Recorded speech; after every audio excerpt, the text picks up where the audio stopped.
Ever since the initiation of the conflict in Ukraine, we've seen some pretty damning things from all sorts of people, especially our mainstream media. Joe Biden was recently at a NATO summit, and I want to play for you a clip of him being asked a question by an ABC reporter. The question is quite literally, are you sure you don't want to start World War III? Cecilia, ABC. There you are. Oh, so lucky that way. Thank you. Sir, you've made it very clear in this conflict that you do not want to see World War III. But is it possible that in expressing that so early that you were too quick to rule out direct military intervention in this war? Could Putin have been emboldened knowing that you are not going to get involved directly in this conflict? No one know. You do not believe that? You know, I hate doing this. I really hate doing this. And the reason why I hate doing this is because things like this put me in agreement with people like Joe Biden. I don't like being in agreement with people like Joe Biden. But when he's right, he's right. And I'm not one of the people that will be a contrarian just to be one. Okay, so that's outstanding. First of all, let me just say this out front. If you have to begin a sentence with, I know you said you don't want to start World War III, but just stop right there. Just stop right there. Because, you know, anytime anybody mentions World War III, instead of saying World War III, they should substitute it for something different. Like, you said you didn't want to end humanity. You said you didn't want to start a nuclear disaster. You said you didn't want to push us further towards Armageddon. I think maybe then, if they were to use those words and phrases, maybe then they would stop and think about what they're saying. Because World War III apparently just rolls way too easy off the tongue with the amount of times that these people say it, and they say it so callously as if it's nothing. You know, just another day, you know, out on the prowl is World War III to these reporters apparently. But let's check out what she's saying. And I really want to attack this because this is a sentiment that I've been seeing quite constantly recently, to be completely honest with you. It's this sentiment that, oh, well, maybe we don't have to start World War III, but we should at least threaten it. Why? Why?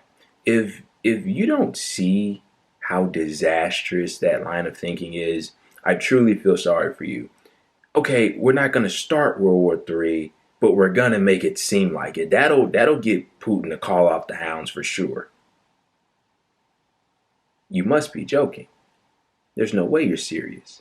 I mean, it hardly makes any sense. Okay, so we up the ante with our threats. First of all, we're already waging economic warfare against the Russian regime, okay? And they've stiffened their necks and straightened their backs as a result of it, and they're even more hardline than they were previously. We're still hoping and praying for some rationale, but who knows what's going to happen with the stances that these idiotic world leaders are taking. But let's say we threaten World War III. Let's say Putin or whoever else takes us up on our threats. What happens then? What's her answer for that? What does she propose that we do in that scenario? You see, it doesn't make any sense. Okay, so, you know, you've been hearing MSNBC was famous for this a couple weeks ago. Let's call Putin's bluff. Yeah, he's bluffing. Let's make him look like the fool that he is. What if he isn't? You see, it doesn't, when you go down this path, you get to a place where you don't want to go. I'll give you an example. Let's say that the prospect of nuclear war, in terms of a percentage, is 85 to 15. If we go out and do what this woman and some others are proposing, like threaten nuclear war, but don't really want it, but we're going to threaten it, the chances of us going to nuclear war is 15%. The chance that we avoid it is 85%. Wow, 85% chance at avoiding the end of humanity? That seems like a pretty decent deal, doesn't it? But there's a 15% chance we fail and we all die as a result of it. Would you take that chance? Let me try and put it in a different perspective. Let's say you were handed a bottle of water that you like to drink.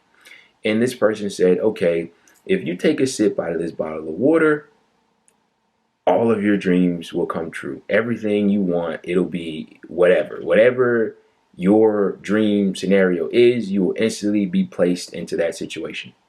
However, there's a catch. There's only an 85% chance that will occur. If you drink a sip of this water, there's a 15% chance that not only you will lose your life, but your family and many others around the world will begin to perish. Would you take a sip out of the bottle? Something tells me you wouldn't. I wouldn't take a sip out of the bottle if my chances were 99% to 1%, meaning 99% success, 1% failure. 1% chance at nuclear war is enough for me to not want to threaten nuclear war. I mean, this is outstanding. You think what I'm saying is knowledge that's well sound and everybody understands, but apparently not. Apparently not. And I love how at the end there, when he says no, no, and I love his answer, just very straightforward, like no, not like you can tell he's even tired of the questions. And kudos to Biden for keeping this stance for so long, and hopefully it holds out, because man oh man are they pushing him. And I'm sure behind the scenes there's people, military contractors high up, higher ups, in the military, in the deep state, that are really prodding for him to do more and take the kind of direct action that our bloodthirsty media ecosystem are on their hands and knees begging for. I mean, it's quite ridiculous, but luckily for us, seemingly the people that are in the places to make these kinds of decisions are sane enough to ward off all of the cries for war and death and carnage. And at least for the moment, we're in a decent place as far as that goes. But I want to end with this, and I almost forgot about it. I just thought about it. First of all, this is about so much more than Ukraine. Since the beginning, this has never been about simply Ukraine. I mean, Ukraine is such a small part in this much larger situation. But Russia's closest ally is the second biggest economy after the United States. They're a behemoth. You may have heard of them. It's called the People's Republic of China. Okay, well, you want, this reporter and many others want the U.S. to start taking more direct action in terms of the war in Ukraine. Okay, well, let's say we start, the no-fly zone fantasy comes to reality.